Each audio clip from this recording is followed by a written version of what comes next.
2014 წელს აჭარის ავტონომიური რესპუბლიკას სახელმწიფო ბიუჯეტიდან ტრანსფერს ვერ მიიღებს. ეს განცხადება დღეს აჭარის უმაღლესი საბჭოს დეპუტატმა ნაციონალური მოძრაობიდან ეკატერინე თარგამაძემ გააკეთა. დეპუტატი აღნიშნავს, რომ ფინანსური დახმარების გარეშე დარჩება ბათუმის თვითმმართველობაც, რის გამოც არაერთი პროექტის შესრულება შეწყდება.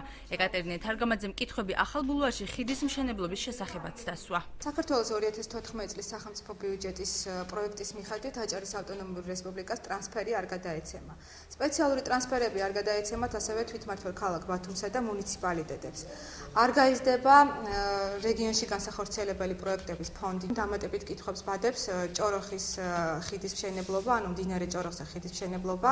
სპეციალისტების გათვლებით ამ პროექტს ჭირდება 1 წელი, მაგრამ სახელმწიფო ბიუჯეტში ეს არის გაწელილი 3 წელზე. ქვეყანა 400 მილიონი ლარის ოდენობის ფაციანი ქაღალდების გამოცემით შიდა ვალის აღებას გეგმავს, რაც ბიუჯეტს კიდევ უფრო დააზარალებს.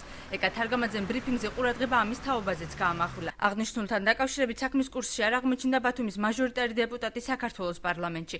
აჭარის მთავრობის თავმჯდომარის განცხადებით კი ინფრასტრუქტურის სამინისტრო პროექტებისთვის სახსრებს ცალკე გამოყოფს. ინფრასტრუქტურის სამინისტროს ბიუჯეტი იქნება ცალკე და იქედან მიღებული ჩვენი პროექტების დაფინანსებისთვის ეს ჩვენს ბიუჯეტში არ ჩანს ამ ეტაპზე. ამ არგუმენტაციას ჩვენ განხილვის დროს მას და მის ფრაქციას და მის გუნდს მთლიანად გავაცნობ. ადგილობრივი თვითმმართველობის ფუნქციები უნდა გაიზარდოს, კომპეტენციურადაც უნდა გაიზარდოს, შემოსავლები უნდა გაიზარდოს და ყველა ტერიტორიამ საკუთარი თავი უნდა დაიგმაღვილოს. ეს სისტემა უფრო უკეთესი იქნება, ვიდრე ტრანსფერზე დამოკიდებული და გადარიცხვებზე დამოკიდებული სისტემა. და ეს 4 მილიონი ლარი, რომელსაც აპირებს რომ არ ვიცი, მე ეს ნაწილი არ ვიცი. ეკონომიკის ექსპერტი პაატა აროშიძე აცხადებს, რომ საშინაო ვალის აღება საგანგაშო არ არის, თუ კი იგი მიზნობრივად დაიხარჯება. ექსპერტი ასევე ფიქრობს, რომ მას შემდეგ, რაც წინა ხელისუფლებამ მილიარდობით ვალი აიღო, არ აქვს უფლება შიდა ვალის აღება აკრიტიკოს.